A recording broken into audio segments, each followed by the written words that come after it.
Almost 2 weeks into the Sixers season, and they sit at the top of the Eastern Conference with a 5-1 record, tied with the Chicago Bulls for the best record in the East. They face off tomorrow to see who's going to be the sole possession leader of the top of the Eastern Conference on Tuesday night. Welcome to the PHLY Sixers podcast on a Monday following a win over the Brooklyn Nets. That's Derek. I'm Devon. Kyle is off for the day. Jules is with us once again here on the show. All of you in the chat, great to be with you. We're presented by Bet365. Download the Bet365 app. Use code PHLY365 when you sign up. Whatever the moment, it's never ordinary at Bet365. On this Monday, we're going to start the show off with a special guest from ALLCITY NBA podcast and ESPN Analyst as well, calling the games on the number one team on ESPN. Tim Legler is going to join us. And then later on, we're going to have our mailbag questions for the Mailbag Monday and get those questions in. A lot of good questions too, Derek, especially with all the winning that the Sixers have been doing. So different types of questions we're getting now. No, it turns out when people are actually excited to watch a basketball team, you tend to get more of a response when you solicit mailbag questions. We got a bunch of them, and I'm excited to dive into them. All right, so before we get started, as we get ready to effort Tim to get him in here, we want to make sure that we tell everybody, as always from the top of the show, hit the like button. And when you do, hit that like button, like and subscribe. Tell a friend and tell another friend. If you're in the office and you're sneaking to watch the show, you got your AirPods in, your earbuds, whatever. Tap over to the next person in the office and say, hey, Sixers are 5-1. Turn those guys on. It's a pretty good show. Hit that like button and subscribe. We appreciate it as always. Make sure you sign up to become a diehard member at allphly.com. So we'll get to the questions in a little bit. But Derek, for the people who maybe didn't catch up with us last night after the Sixers improved to 5-1, just the surprise of how they went out there and handled their business last night against the Brooklyn Nets. We called it a, hey man, get right game. You lose to Boston by 1 on Friday night. You need to get right back on the horse, get back into the win column. And they did just that by handling the way that they did. So as you looked at it, I saw you tweet out something a little bit earlier today and just talking about what they've done through these 6 games. Again, just sitting on it less than 24 hours after they won last night. Your thoughts again on what they did last night? Yeah. I mean, my first thought is the Nets are really, really bad. Really bad. And look, like Kyle said yesterday, you don't apologize for taking care of who was on your schedule. The Nets are really, really bad, which is kind of what made that first quarter a little bit frustrating. Like you drop a 40 spot and you're only up 3. But, you know, we've seen that time and time again, especially on the other side of it while we were going through the process years, where a team comes out and maybe they're not 100% focused. You're able to stick around a little longer than you expect, but all of a sudden the team wakes up and they put their foot down and you have no chance. And once the second quarter rolled around, like the Sixers just focused a little bit better defensively. They executed a little bit better. They got back in transition. It is, you know, when you really look at the team, the number of people who contribute to a win right now just feels higher than it's been in a very long time. And you sit there and you go up and down that box score and you look at the contributions, you know, obviously from Kelly, who had the 22 in the first quarter, and Tyrese, who's playing the best ball of his career, and Quentin, who's averaging like 18, 5 and 5 and shooting the heck out of the ball from 3-point range. And obviously VJ and his strong start, pretty much historic start. And then you go, oh yeah, and Joel Embiid has only played like 35% of the minutes so far. Paul George hasn't played yet. Jared McCain hasn't played yet. Trendon Watford, part of the Trenton Grimes duo, has just gotten back and really feels like he's just, you know, kind of starting to feel comfortable. And look, obviously there's some regression coming. They're not going to be the second best 3-point shooting team all year or whatever they are right now. I think they're still shooting like 41 or 42% from 3-point range. But you're getting a lot of firepower back. And crucially, you're getting some contributors on the defensive side of the court too. Because that's really the one where it's like, all right, if you're going to have a little bit of a shooting regression, maybe Kelly Oubre is not a 45% three-point shooter like he has been up to this point in the season. Maybe VJ is going to hit a shooting slump.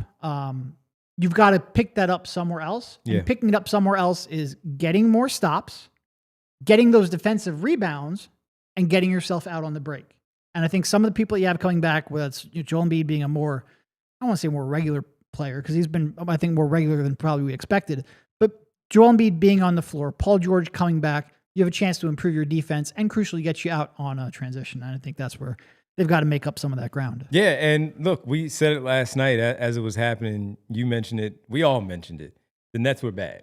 And stink. When they're that bad and they look that bad, and Chase Mudd in the chat already brought up the comments that Jordy Fernandez mentioned last night that we shared on the show as they came down last night about how he cannot get those guys to work harder. And Buddy, that is not good. That's a tough indictment. And look, he's been put in the Tufts in a really bad spot with this group, and they knew what the plan was, but his job is to still try to get them ready to go out there and compete every game and give the best level of effort that they can. 6 games in, that's not great to see that they are 0-6 and not giving enough effort, even though they've had some close games. But again, as I said last night when we were discussing it, that's their problem. And unfortunately, that is the nature of the league. And I am a little surprised, though. Okay, so part of the reason you can't get effort is because you've got a lot of, ISO one-on-one scorers who don't really care about any other aspect of the game. You drafted 5 rookies. Yeah. Those rookies presumably are going to play their tails off because they're trying to prove themselves in the NBA, and they barely played any of them. How about you play the young, hungry kids instead of the veterans who don't really give a darn anymore? Wasn't Ben Saraf starting at some point? Now he's not playing at all. You get a little bit of Igor. Look, Ben Saraf isn't ready to be like he's not capable right now of being an efficient NBA scorer. Like he's a net negative on offense, despite being a really good passer. Even still, if you're going to lose, at least play hard, man. Yeah. Give some effort out there on the floor. But when you have what they had, that's their problem, not the Sixers, and you needed to rebound after a tough loss on Friday night where you tried to stay perfect. Could have maybe even done so with the 6-0 had you beaten the Boston Celtics, but the Sixers have their own issues that they have to clean up. But despite all of that, they are 5-1 right now. So looking back on what happened last night, all of that needed to take place. All the players that they had in double figures, the contributions on the glass, the contributions as far as the assists. And when you play against the Nets, a lot of assists do pile up because you can make a lot of shots against a bad team. But you needed that because what ultimately you need, this is a tough week that's coming up for the Sixers, where you have 2 away back-to-backs starting Tuesday and Wednesday with Chicago and then Cleveland. And then on Saturday and Sunday at home, Detroit and I can't remember who the other team off the top of my head. Those 2 are home.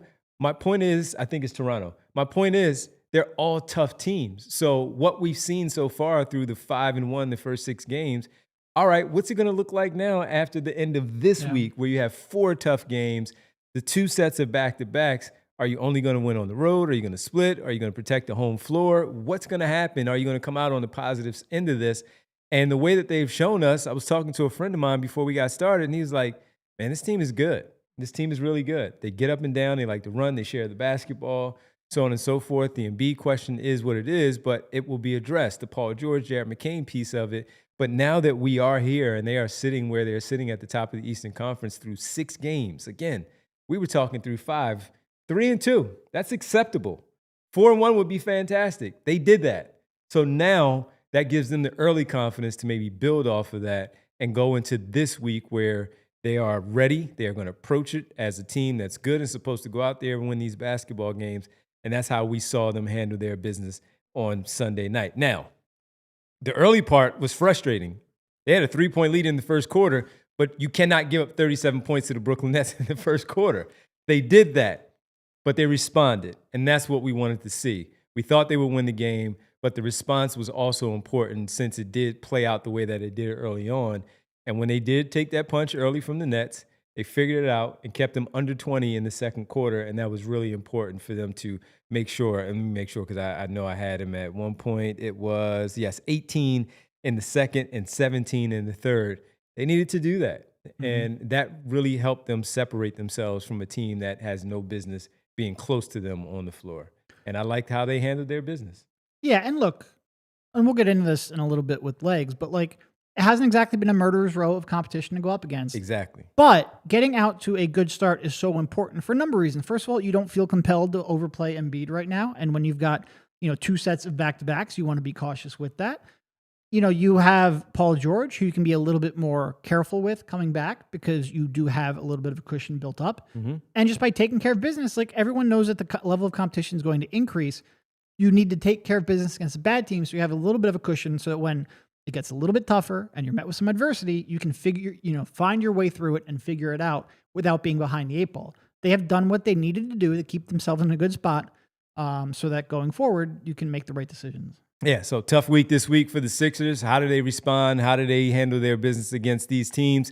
Starting with the 5-1 Chicago Bulls. That will be on Tuesday. Don't forget our pregame show is at 7:30 because it's an 8 o'clock tip time from Chicago, 7:30 pregame right here on the PHLY Sixers podcast. So before we get to legs, let's take our first break. When we come back, we'll get to legs. We'll get to our mailbag questions as well. First break here on the show. First impressions of the first 6 games of the season. How do you feel about your squad? We gave our thoughts a little. We'll talk to Tim Legler about his thoughts and where he sees things with this basketball team the rest of the way. And your mailbag questions here on a Mailbag Monday, the first in-season mailbag question of the season. We'll come right back. We'll get to all of that right here on a Monday, the PHLY Sixers podcast. I was going to go pregame show because we're so used to doing these now. It's the PHLY Sixers podcast presented by our good friends from Bet365. Whatever the moment, it's never ordinary at Bet365. Got a big Monday night game tonight, everybody. If you want to get involved and you say, you know what, I need a little bit of some coin there to make a wager on tonight's football game Monday night, well, you need to become one of the 90 million plus users worldwide. Live streams of 780,000 events each year. They've pioneered live in-game betting, and you do get early payout offers across the NBA, the NHL, and so much more. For Monday Night Football, 50% super profit boost token on same-game parlays. You don't have to twist my arm.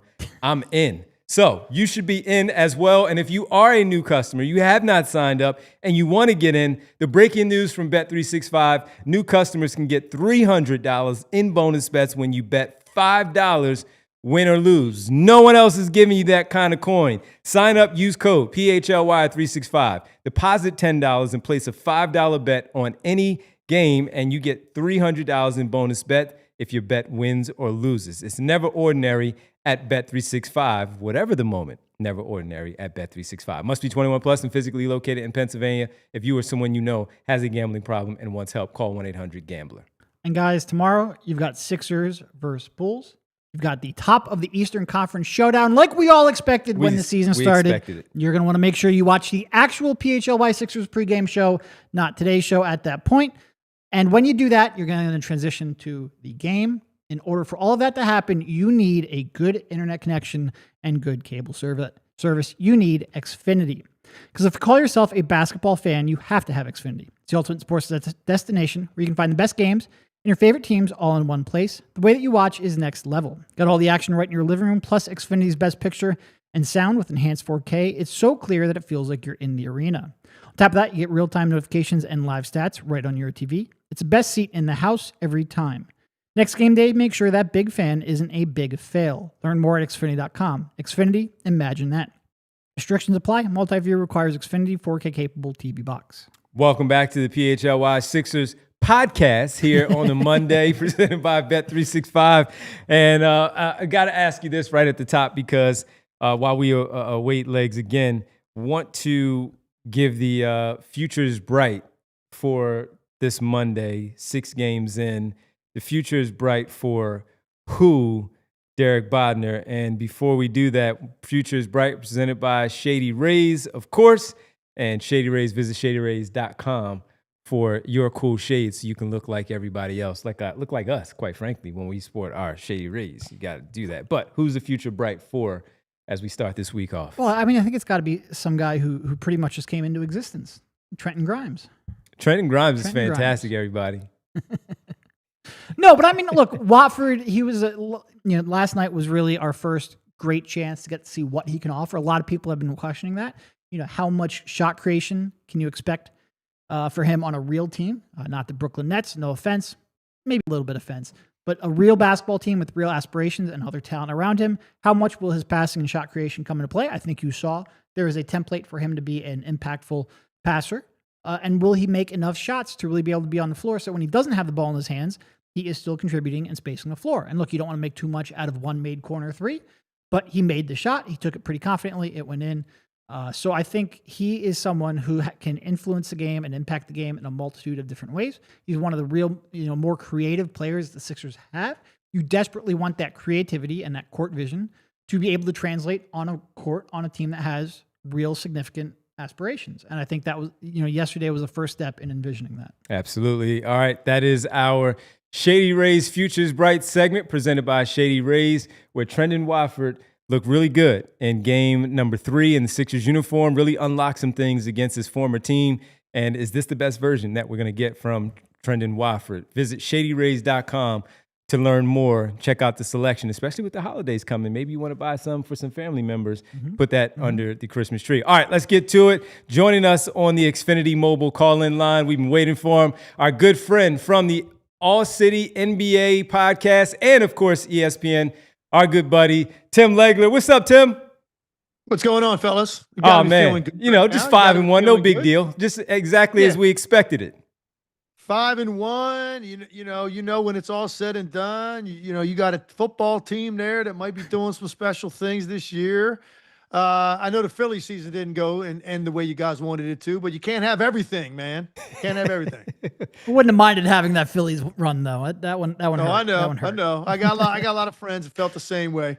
That October Red didn't quite materialize this year or Red October the way you normally would like it to. But here's the thing: Philadelphia has been one of the great stories in the league to this point, the Sixers. So they're just entertaining. This rookie has really captured people's imaginations with how ready he is, which you never know with a guy. You can see guys on film and look at physical traits and you try to project, but the truth is you don't know how ready a guy is for the moment and the stage until you actually see them playing in NBA games, and everybody moves at their own pace. Some guys never get there and live up to being a really high draft pick. Other guys hit the ground running immediately, as Edgecombe has, and other guys, it's a little bit of a rocky road, and eventually they find their way. And I think that's Cooper Flagg a little bit. I think his start in Dallas could be described like that. I think he's a can't-miss prospect, but he certainly hasn't been as good and as consistent as Edgecombe has been to start the year. Yeah, so with Edgecombe, we can start right there and stay right there, Tim. Kyle couldn't be with us today. He was off today, but he did want to ask in this way. People were high on VJ coming into the season, of course, and being the 3rd overall selection that is built in. But do you see anything structurally that has allowed him to thrive right away, and maybe something that he and the Sixers have gotten together to do to change things from Baylor to where he is right now? Well, I don't think it's anything with his game because I watched a lot of film on him myself. I don't get to, unfortunately, watch a lot of regular season college basketball. So when I'm getting ready for the draft and then getting into summer league and calling games there, that's when I spend a lot of time on film work. And I'm looking at him. I don't think there's anything surprising me from a physical trait standpoint. I know what I was looking at. It looks a lot like this. I was impressed with his shooting mechanics, particularly the way he finished shots on film. That has translated to the NBA and from deep. That's a good sign. He stays with his shot really well. And most young players, they don't. They give up on their shot. They recoil their wrist too quickly. They don't extend and finish because everything's happening so fast. All the windows are tighter. Your opportunity to get off a shot on a closeout is just much shorter. So as a result, you tend not to finish shots mechanically the way that you would when you're just doing your own personal workouts. That's what the NBA does to young players. It speeds you up. He was not sped up early. When I saw him, he was not sped up on tape from college, from the little bit he played for the Sixers in Summer League, and certainly in what I've seen and what I have seen whole games now of him in the NBA. That to me has jumped out to me, man. This guy is so comfortable so quickly. It's going to spell trouble for the league down the road for sure, because he's got all the athletic ability you would want. So then you say, well, is he refined? Does he have polish to his game? Or is he just another guy that's really athletic in a league full of great athletes? He's more than that. He's got refinement to his game with his shooting. He's got an incredible, comfortable feel about his demeanor that just is something you cannot know about a guy until you see him doing it out there for real. His confidence level's off the charts, and that's something that some guys take time to get. Yeah, you mentioned his refinement, and I think a lot of people coming into the season expected, all right, he's going to defend hard, get out in transition, run the break, whatnot. But now he's making those catch and shoot threes. He's running the offense a little bit like he did more at the Bahama national team rather than at Baylor, where he was mostly off ball. I guess seeing how quickly he's able to adapt to that, how do you see the play between Maxey and VJ long term, and how do you think that benefits Maxey by being able to get him off ball a little bit? Yeah, I mean, that's tremendous benefit to Maxey for sure. And you see that when he's out there, when he's been out there in the past, when Embiid's banged up, Paul George's not playing, and the load on Tyrese Maxey and just the amount of usage that he has, and it wears him down. And look, he's not a great defender. I think he wants to be a committed defender, and he doesn't really, he's not a guy you look at for his defense. And when he's got usage rate that high, then his defense even becomes more of an issue because it's just impossible to have the stamina that you need. So just from a stamina standpoint, staying fresher, I think being a better defender, and then just being better offensively because he doesn't have to do it every trip, a tremendous benefit to him. And what I'm seeing out of those two guys right now is it looks like a genuine friendship has taken place and a mutual respect. And of course, you're going to expect Edgecombe to have respect for Maxey. You don't know how quickly a rookie's going to get respect back from a player on Maxey's level. That looks apparent from the very beginning. And that tells you what Maxey's looking at every day in camp, leading into the preseason and leading into the regular season. Like he's seeing it. Like this kid's got something special. They look like they've got tremendous chemistry. And when you have that kind of mutual admiration for each other, mutual level of respect, then you can really accomplish a lot of things because egos won't get in the way. Nobody's going to be dismissive or overly critical. You're going to just go out there and expect great things every night. And when you play that free, you can see what can happen. The start that these two guys have had offensively playing together. Tim Legler joining us here on the PHLY Sixers podcast. And Tim, when we played last week, your conversation on the All-City NBA podcast with Adam about Joel Embiid and where you believe him to be, at least right now, playing with these young guys and the speed in which they're playing, the cohesion that they have. Well, Maxey certainly has that with Joel Embiid, but right now it's a different version of Joel Embiid. So what have you seen from Joel and how he can incorporate with them where it doesn't take away from the dynamic things that we have seen from them so far?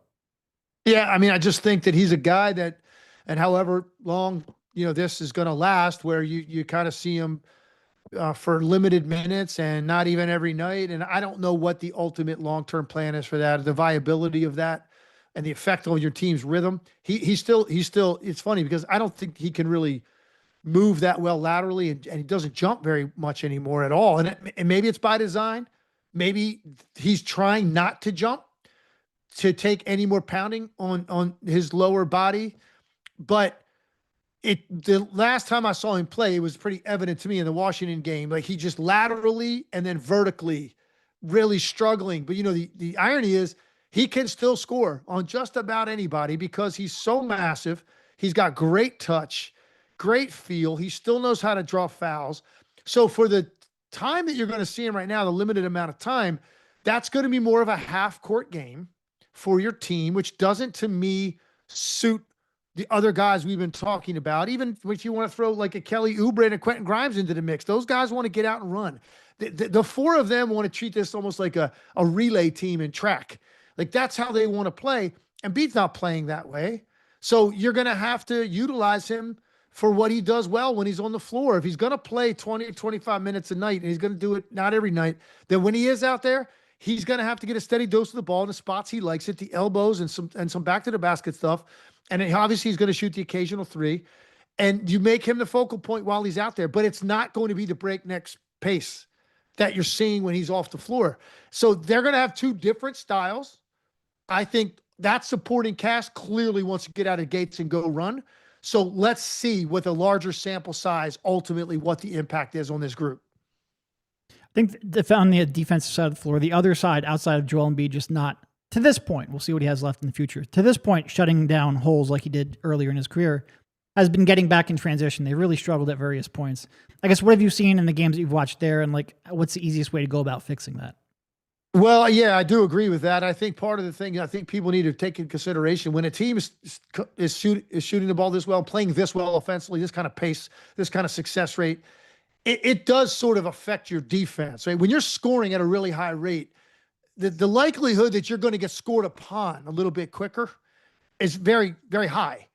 And so that's part of it. They've been so good offensively in pushing the pace that they're going to have it pushed back at them some too in games. And you're going to kind of look at that. But to me, I wouldn't worry about it as much. I do think there are teams in this league that can be competitive being average defensively. Now, can you win it? Can you make a legitimate run all the way through your conference and get to the finals? If you're just a mediocre team or below average team defensively, that's going to be hard to do. History tells you that. So, but can you be competitive every night? If you are so good offensively, yeah, you can, despite the fact that you're not a great defensive team, because, you know, in this league, as open as the flow is now, a lot of it is getting to a certain number every night. And so far, so good for Philly, 125 points a night. Yeah, so when you look at that, Tim, last one for me, when George and McCain and even Barlow come back and you look at the five of Embiid, George, Oubre, Maxey, and Edgecombe, let's say that's the five, and then off the bench you have McCain, Grimes, Barlow, Watford, and Bona. Do you look at that at least until the trade deadline? We have no idea what's going to happen there. But because of the way that they have started, the slow starts for New York and even Orlando and Atlanta, who are, of course, projected to be up at the top. Same thing with Cleveland, who the Sixers will see on Wednesday. Do you see them, at least right now, with the breakneck pace that they're playing, with the two different styles, even with Embiid, because he can score, where they have enough depth to compete right now and maybe maintain something right there in that top six to stay competitive in the Eastern Conference? I think so. And I think, you know, you're talking about the two guys that you don't see out there right now, McCain and Paul George. Add them to the mix, and you have seven guys that you fully trust in terms of their game.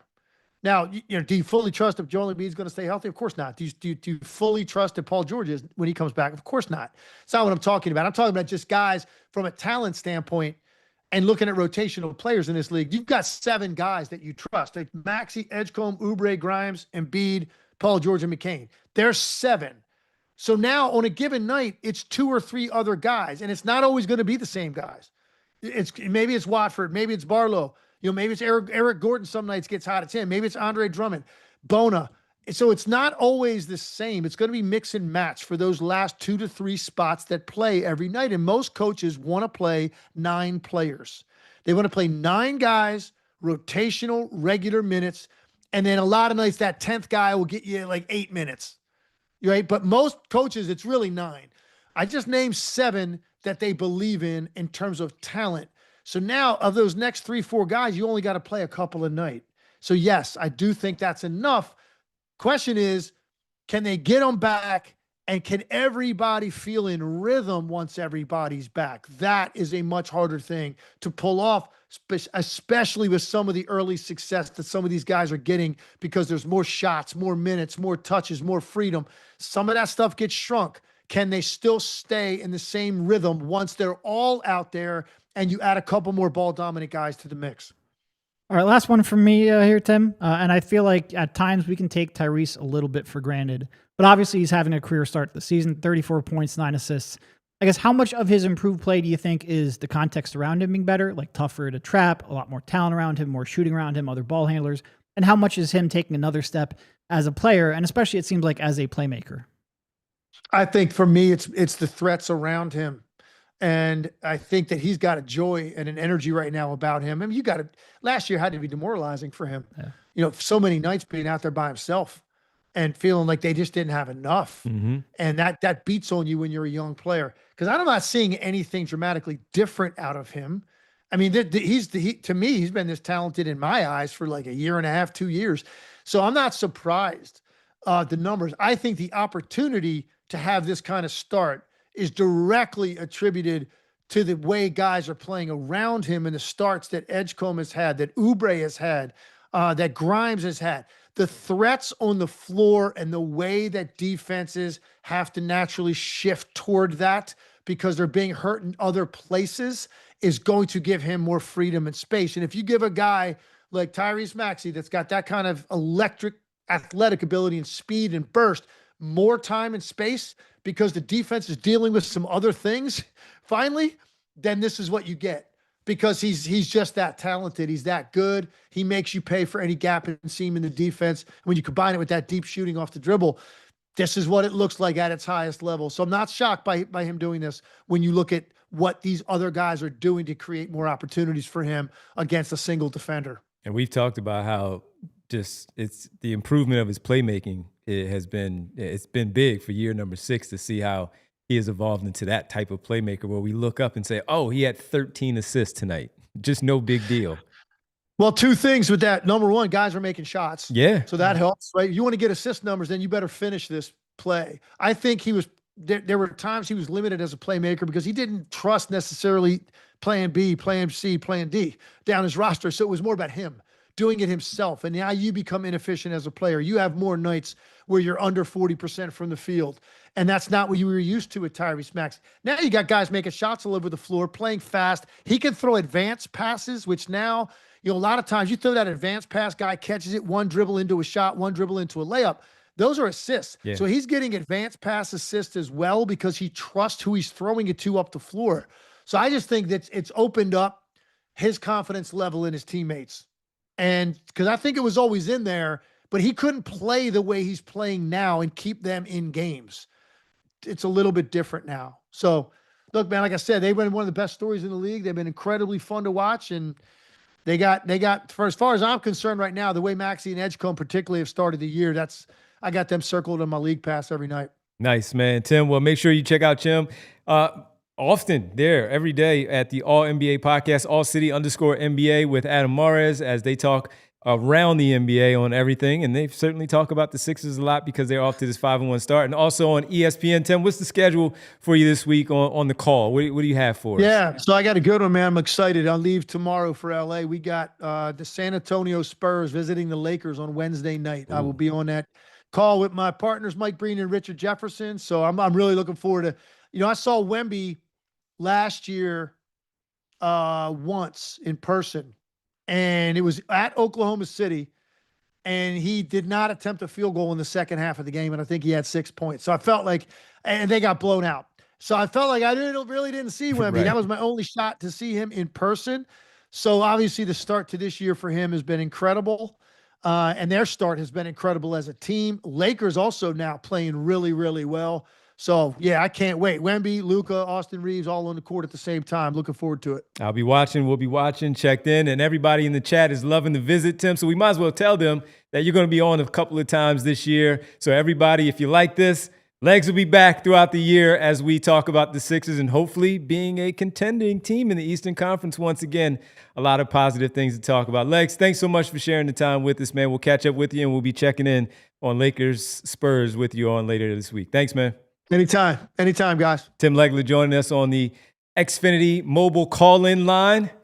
Dropping, as a lot of people were saying in there, a lot of heat, a lot of good stuff from Tim Legler. And yes, Tim Legler will be joining us maybe about 10 times this year. So everybody get ready for a regular visit from Tim Legler here on the PHLY Sixers hopefully once podcast. Or twice in the playoffs for a deep playoff run. You are not kidding. You are not kidding. All right, we got to take a break, everybody. We come back, and next we get into the mailbag questions as well. Thanks for hanging in through the Legs conversation. Mailbag questions on the other side right here on the PHLY Sixers podcast.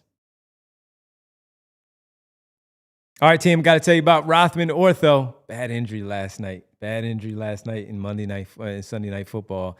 Hated to see it. And you know me, I always have, because we are partnered with Rothman, I'm like, speed dial. Speed dial. Anybody gets hurt, I'm calling Rothman Orthopedics for that guy. Jaden Daniels, get better and get better soon. Fracturing that elbow the way that he did, whether it's a sore knee, fractured elbow, stiff shoulder, or nagging back pain, maybe something as serious as that elbow from Jaden Daniels, my Achilles, my ACL that I have repaired at Rothman Orthopedics. They are here to help you get back to the life that you love. Their team of specialists treats all kind of orthopedic issues from everyday strains to long-term joint pain with care that's efficient, effective, and close to home. So don't let pain keep you sidelined. Go visit maybe Rothman at the 30-plus convenient offices, urgent cares, and walk-in centers that they have available to you across the communities of Pennsylvania, New Jersey, and Florida. Schedule your appointment today at rothmanortho.com/PHLY. Rothman Orthopedics, your mobility, their mission. All right, and we want to make sure we tell you about TrueMark, because if your home needs a little tender, loving care, or maybe you're dreaming of that next big vacation, listen up. TrueMark Financial's HELOC Select just got even better. Rates just dropped, making it more affordable to put your home's equity to work. If you need a new kitchen, big repairs, maybe knock out some debt, with HELOC Select, you can access your cash all at once or just when you need it. Total flexibility, just like a good game plan. Make it happen today. Visit one of TrueMark's 24 branches or head to truemark.com/PHLY and get in the game today. Federally insured by the NCUA, Equal Opportunity Lender, NMLS 404938. Welcome back. Hanging out with us on this Monday on the PHLY Sixers podcast. It is a Mailbag Monday, so we do have to get the questions in from all the diehards. Real quick, there's some breaking news that happened during that ad read. What happened? Tyrese Maxey, Eastern Conference Player of the Week. No surprise. No it's surprise. Not a surprise. No. Timing of it was, The question is who's out west, because you got Luka, Wemby, Austin Reeves playing crazy. Who's out west? Any idea? Shea. Oh, yeah. How did I forget the MVP? Well, because Wemby, before last night at least, was going absolutely bonkers, and Luka's been going nuts and all that stuff. I wonder if Luka just didn't get it because he missed the games. Probably. Yeah, well, Shea has not. Yeah. Yeah. So Tyrese Maxey, your Eastern Conference Player of the Week. No surprise there. When the Eastern Conference Player of the Month comes out for the month of October and November, if VJ Edgecombe keeps this up, I'd be surprised if he's not the Eastern Conference Player, a Rookie of the Month. He's got some comp, though, because Con Knipple, boy, he is playing some really good basketball for that Charlotte Hornets team. That's all right. They went down to the Sixers. Maybe the most surprising nominee from the two conferences? Give me the conference. Western. Drew Holiday. It was. He was a nominee, yeah. He was so good for Portland, man. Yeah. So good. And it's still a trade that I don't him. think makes a lot of sense, because he's got like 3 years left on the contract, and he's 35? 35, yeah. So the contract scares me, but he's playing good basketball now. Good for him, man. Love Drew. Drew's always the best. Even when we see him still, like when we saw him in Vegas, he always remembers you. So I remember Drew from his years when he was playing with the Sixers early on. Same class act that he's always been. That's one guy that is easy to root for no matter what uniform he is wearing. All right, let's get to the mailbag questions. We thank Tim Legler for joining us on the Xfinity mobile call-in line. Let's now get to the questions.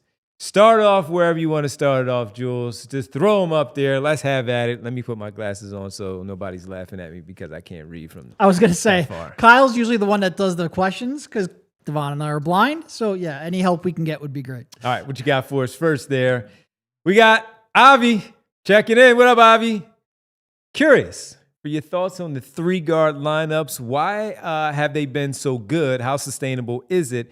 And if it really is sustainable, does it change how much you'd bid for Grimes in the offseason? Number one, it's going to change because it's going to be a four-guard lineup soon. Yes. So that is going to change Avi right away. But your thoughts on the three-guard lineups, the numbers that they've put up. I mean, we've had games already where 60-plus points between the three, and they've been tremendous. So what your thoughts on it?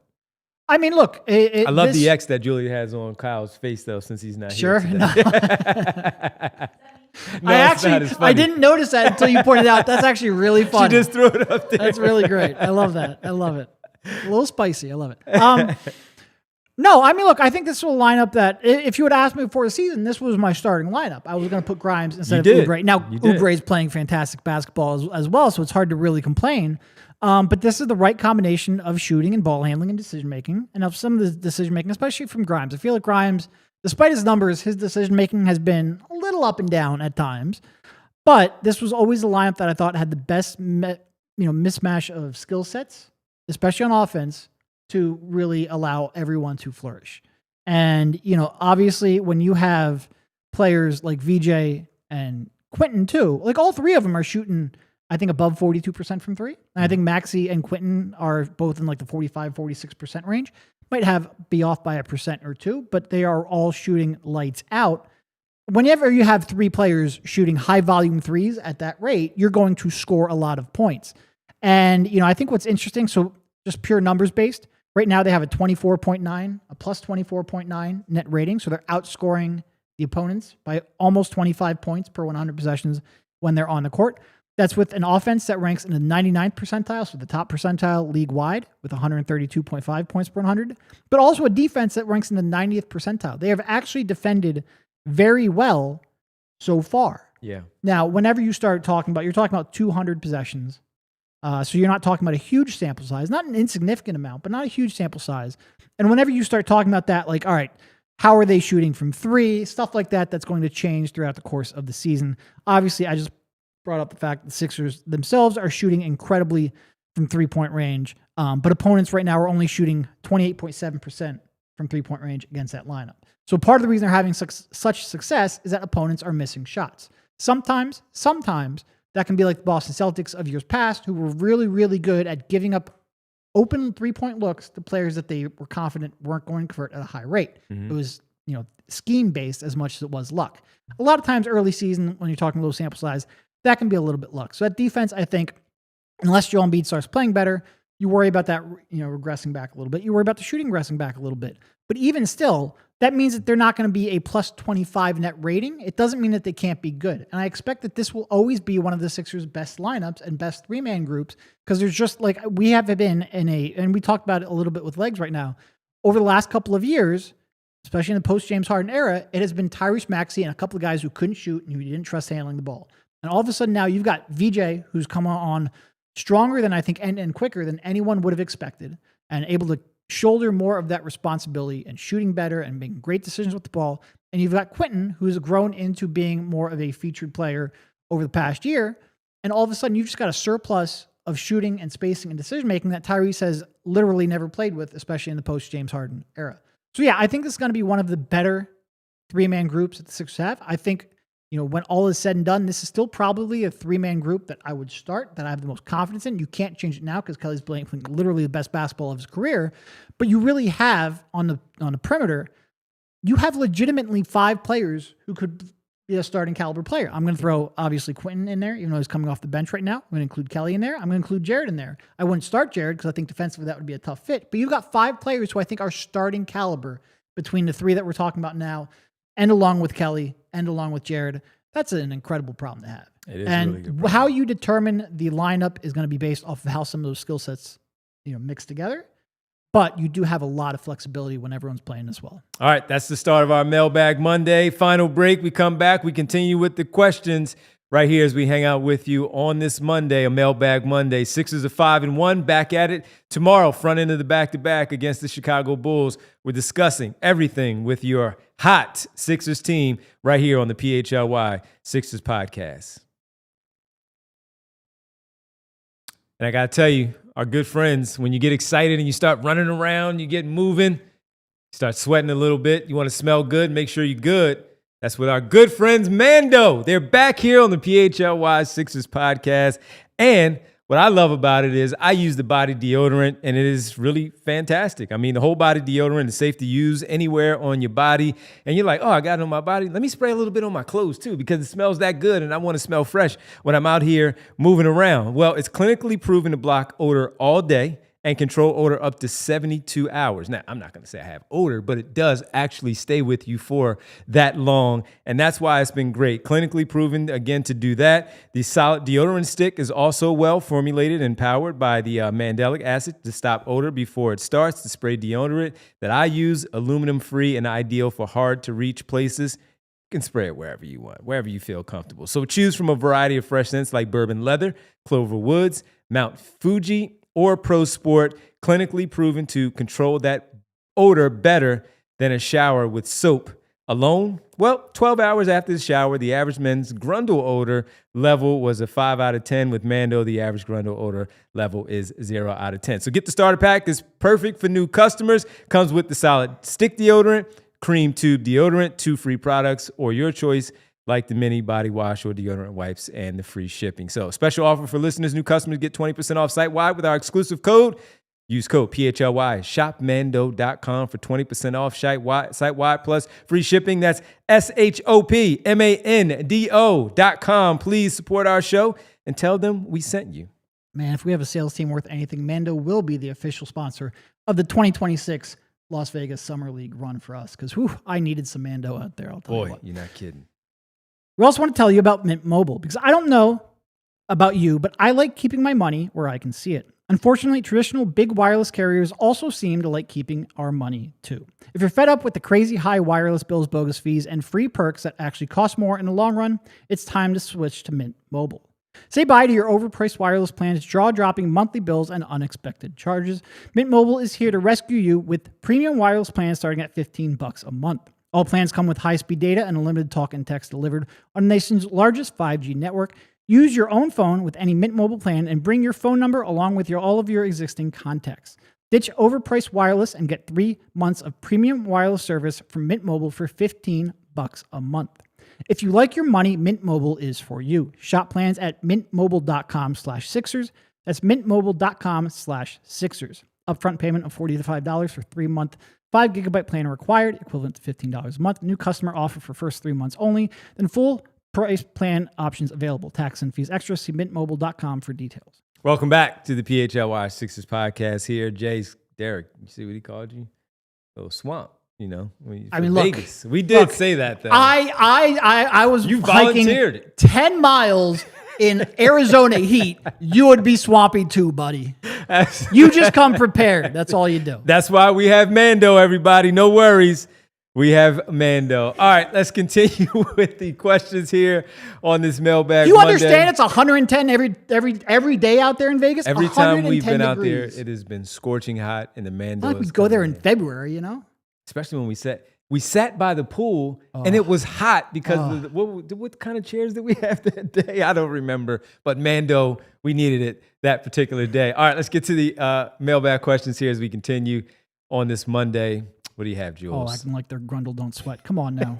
Winston Gordon checking in. If we assume they can't keep winning playing defense like this, what's the simplest move to improve the defense to a point where they are real playoff threats?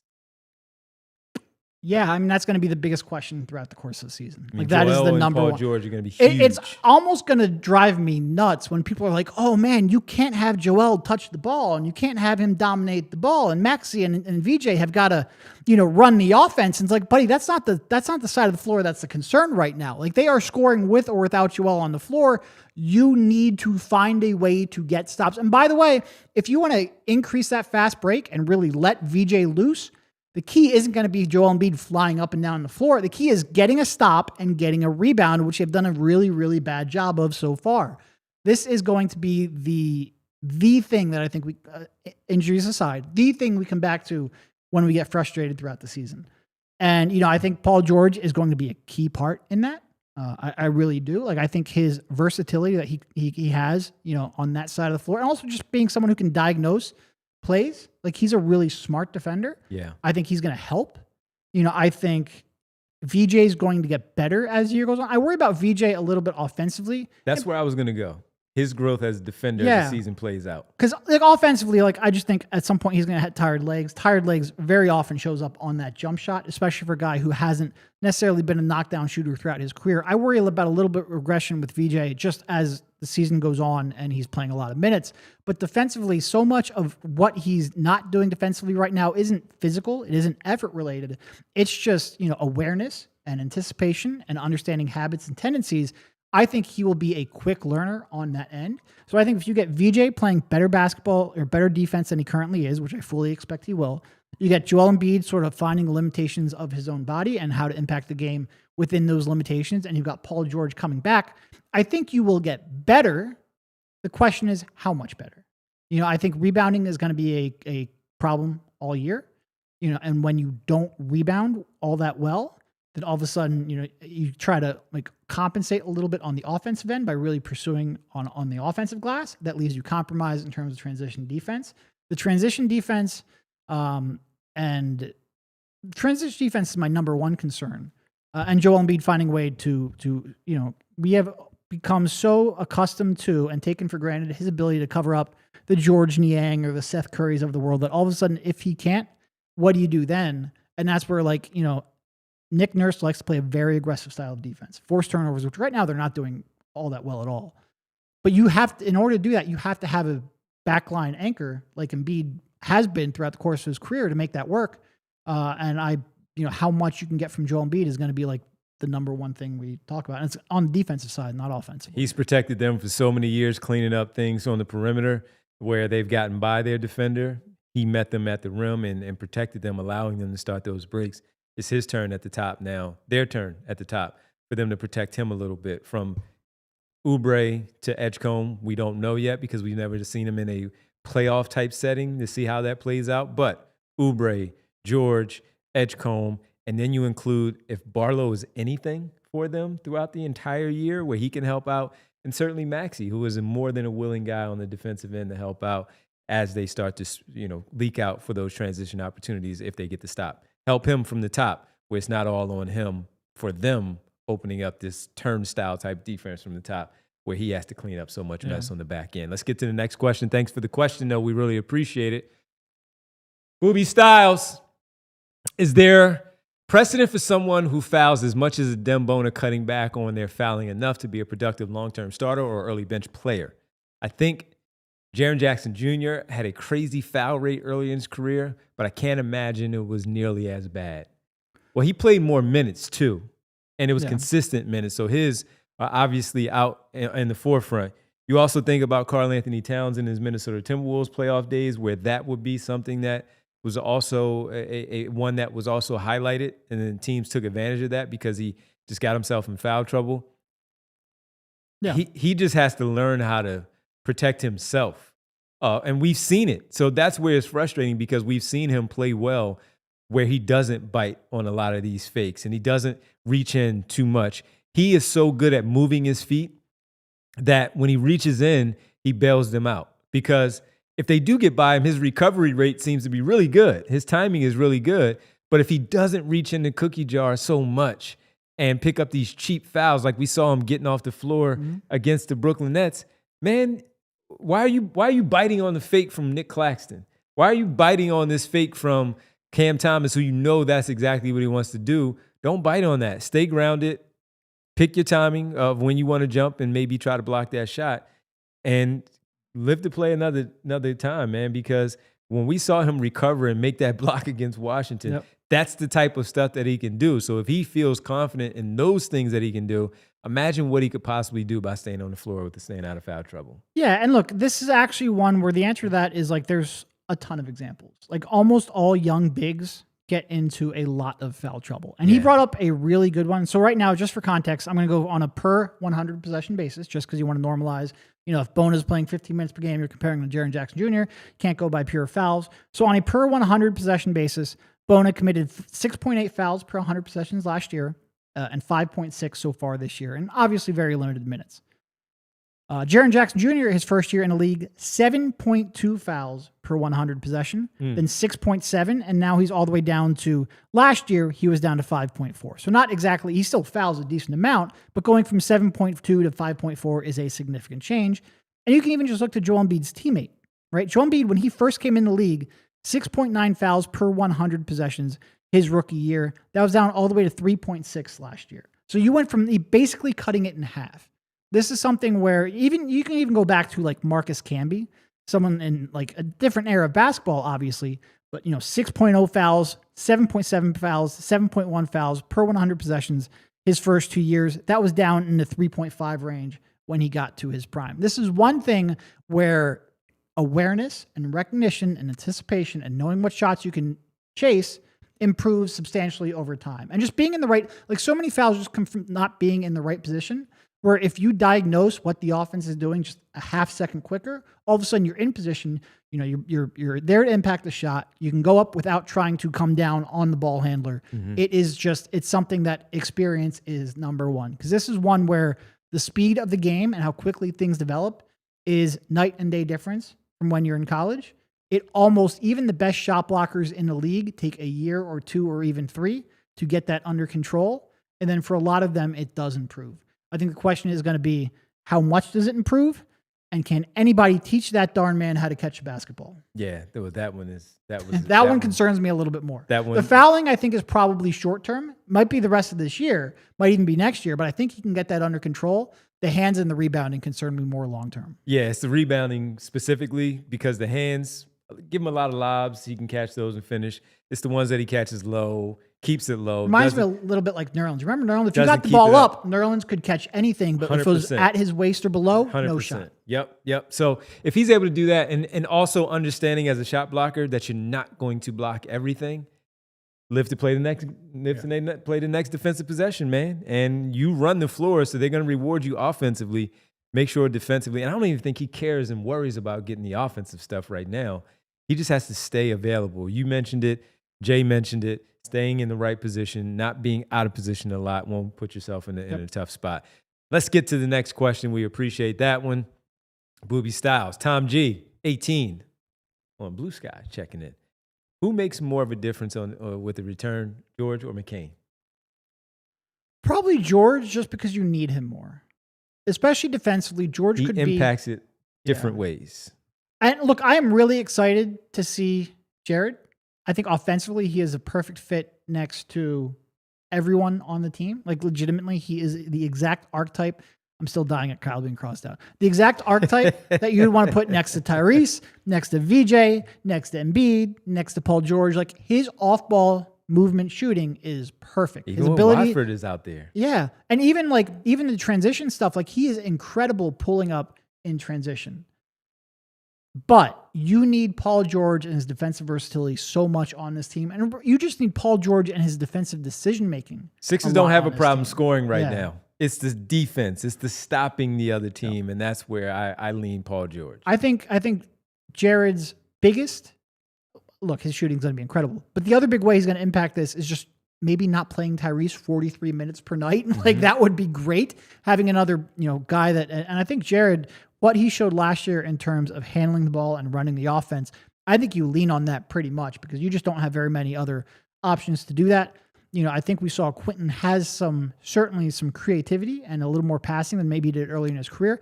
I don't really trust the handle all that much to be running the offense full time in games that matter.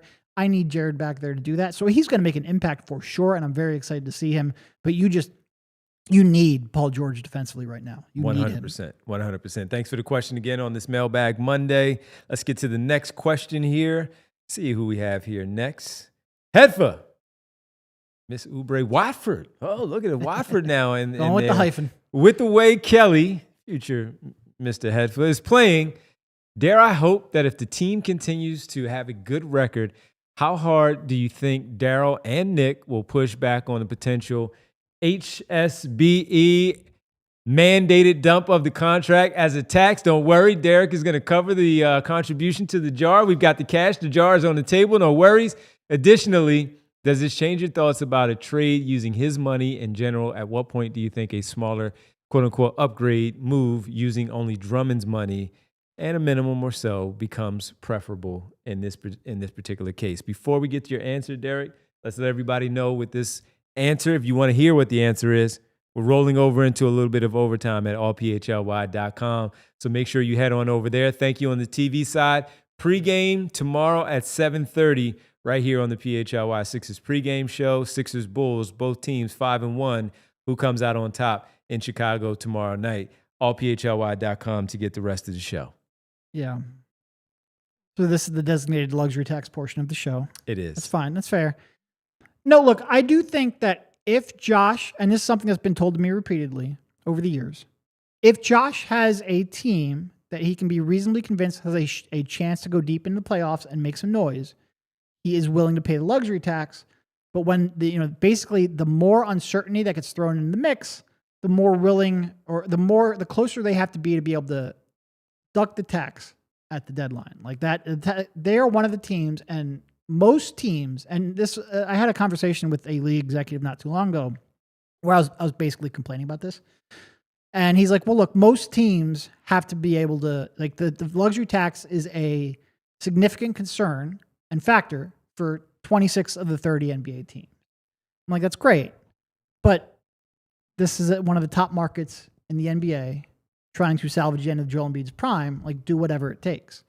You should hold Josh Harris and the Philadelphia market and Joel Embiid and his prime to a higher standard than you hold like Charlotte. That's clear. Yeah. So they should be, I'm not asking them to be a Golden State Warriors where they're paying $500 million in tax payments. I'm just asking for you to, maybe spend more in luxury tax payments during the Joel Embiid era than you receive back in disbursements from the league.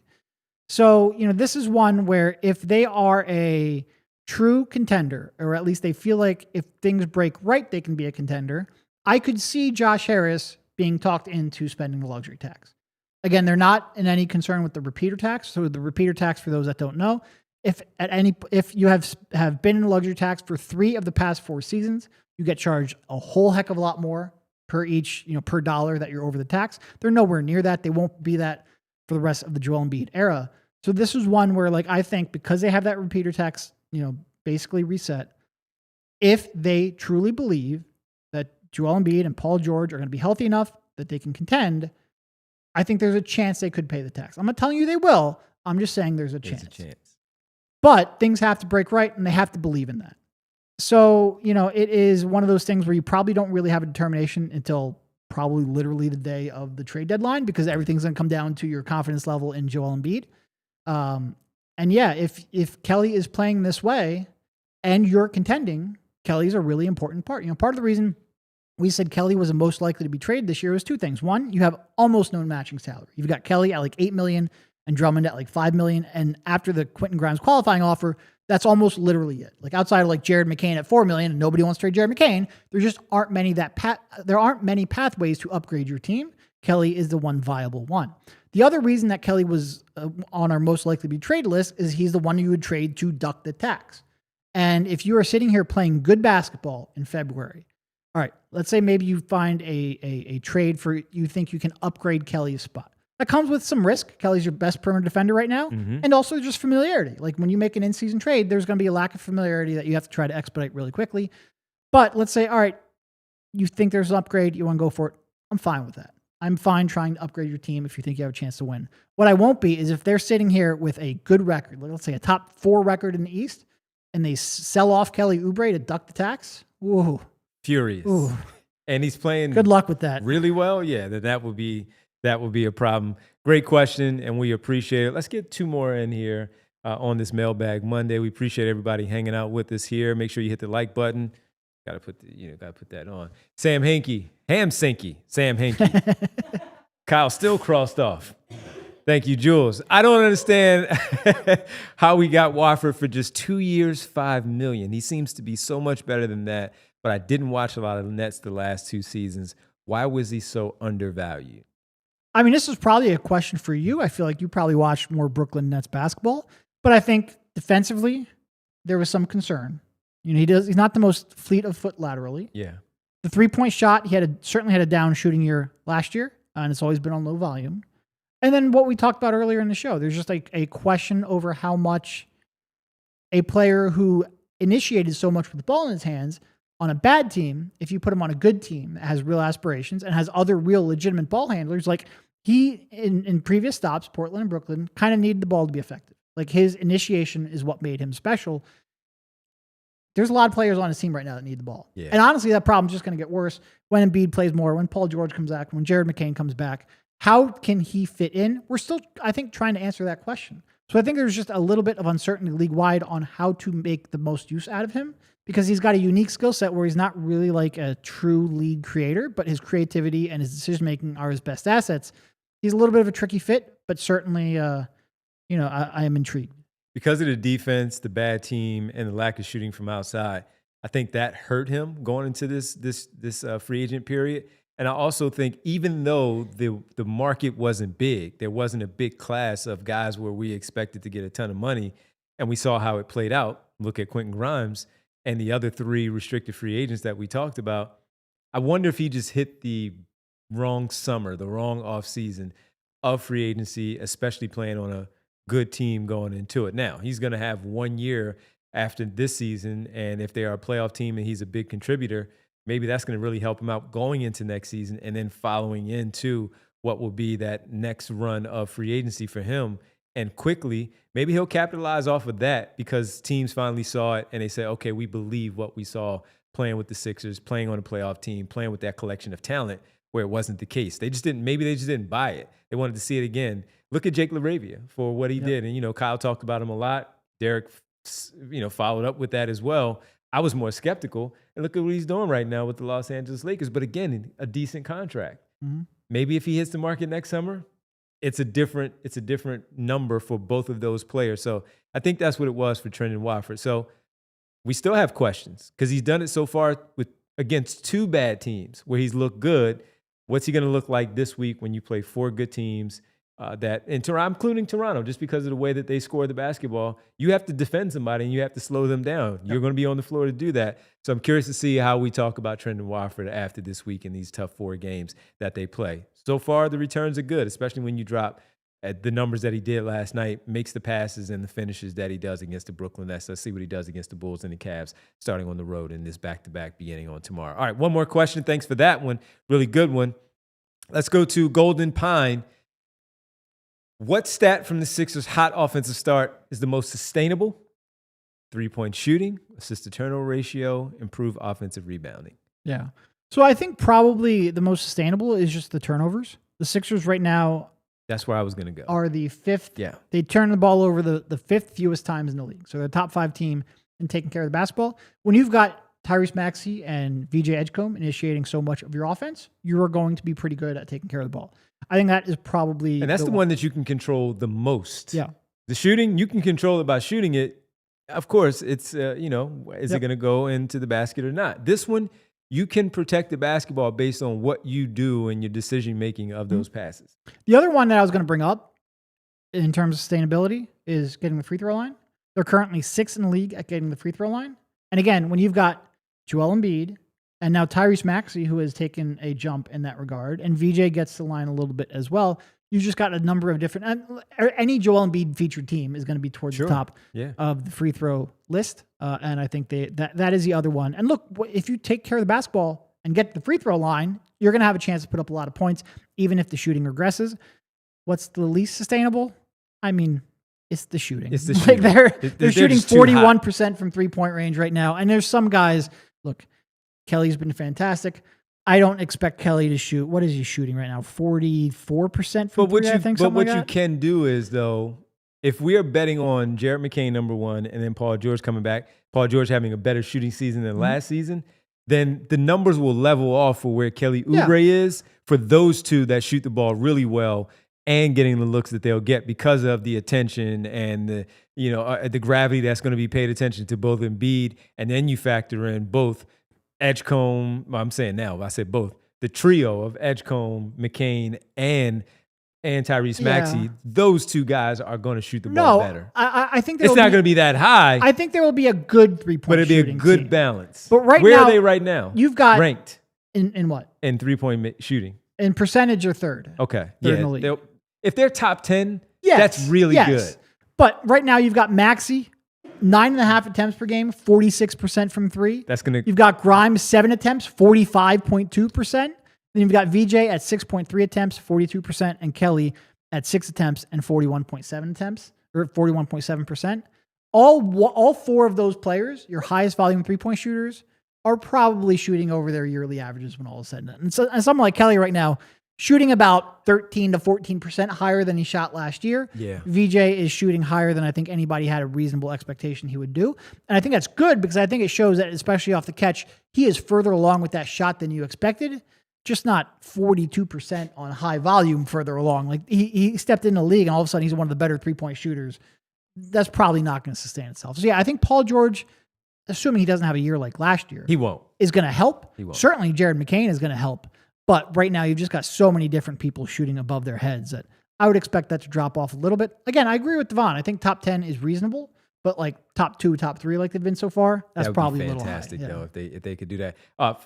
Last part on this one, since you brought up 3-point shooting and you laid out who's taking what per game right now without McCain and George on the floor, who's dips attempts?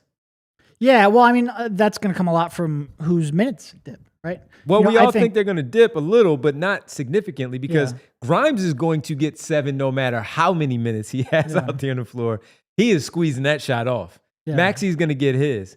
I think the question then becomes, Grimes got about 80 million reasons to keep letting it fly. Fire away. Just do it at a good clip. Yeah. But I guess it's the Edgecombe part is going to take away from him because McCain's probably going to have about 5 or 6 a game himself, and then George 4 to 5, somewhere around there. And then Embiid, if he's out there, he's going to fire up 4 or 5 a game as well. So that's going to be interesting. All right, we got one super chat, and then we're going to say goodbye for today. Marty Bones in the chat. Early days, but how important will the trade deadline be for this team, and what can you see happening, i.e. Grimes, Oubre? We kind of just touched on it. We did touch on that. So Grimes, real quick, Grimes can't be traded. Just flat out. I mean, the question is, if he keeps playing like this, if he's a 6-man finalist, top 3, let's say top 5 though, but top 3 because that's what they acknowledge. That's the question of what the offseason is going to look like for him because he can't be traded, just more of his offseason number and what's going to be offered to him.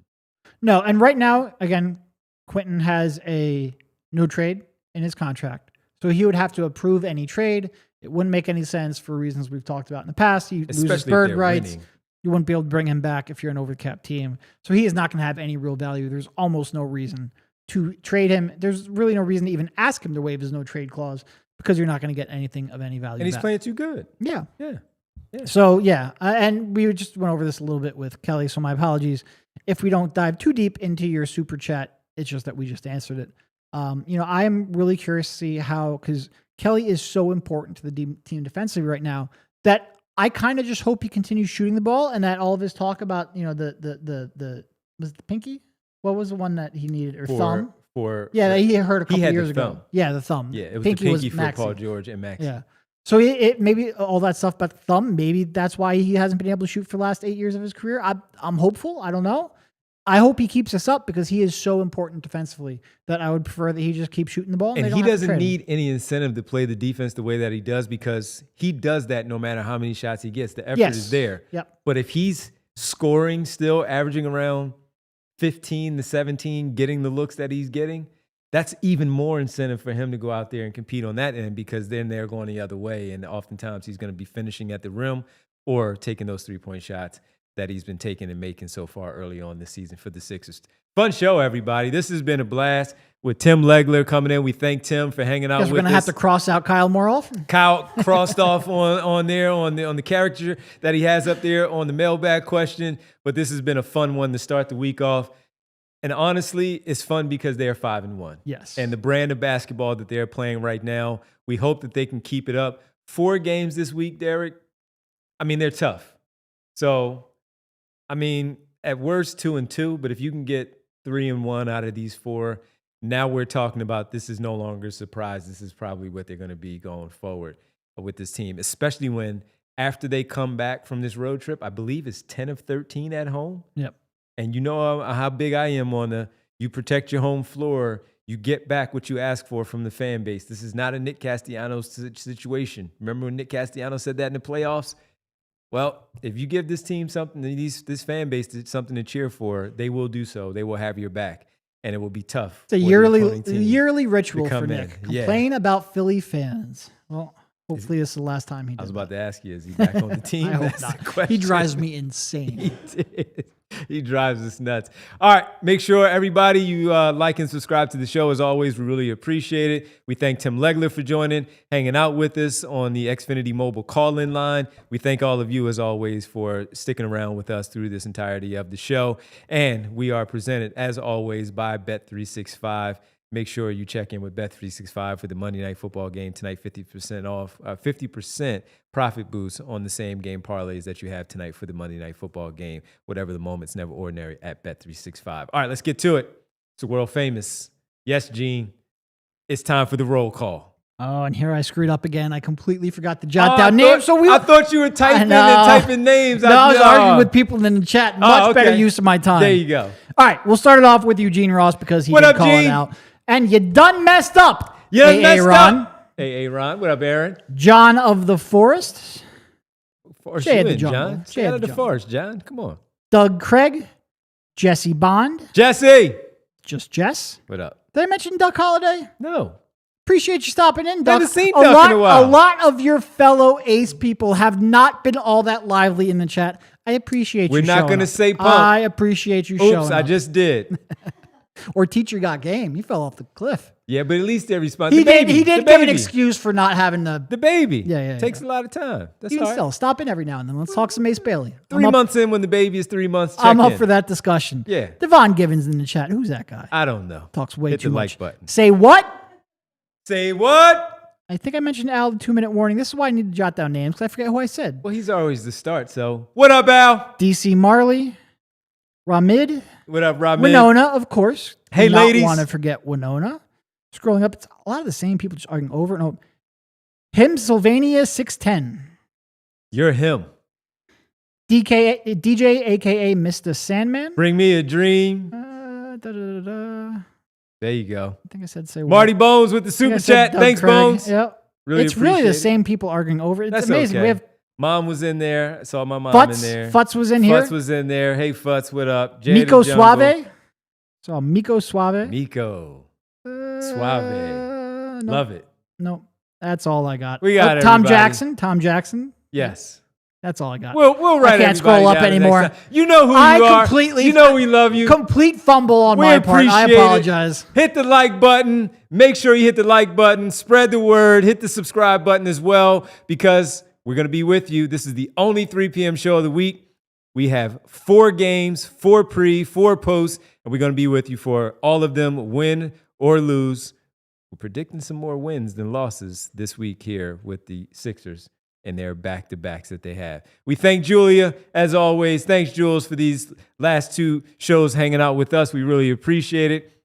Gene says that Jules is up there at the top for sure. Give Music Lover 31 a shout out because he said the best hosts out on YouTube. So play that music. Play that music, 31. We love it. And the only place for you to get your pre and post game coverage, as always, right here on the PHLY network with the PHLY Sixers podcast. Hit the like button, hit the subscribe as well. And when you do, the bell icon, it'll sound like that when it's time for the show.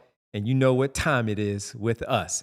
For Jules, Derek, Bree, Kyle, Rich, he'll be back later on the weekend. Everybody have a great rest of your Monday. We'll see you on Tuesday, 7:30 for the pregame show. The 2 5-1 teams sitting at the top of the Eastern Conference. Like we all thought. We all thought it. You're not surprising us. We'll see you tomorrow, 7:30, right here on the PHLY Sixers pregame show. See ya. We all silly like the mayor.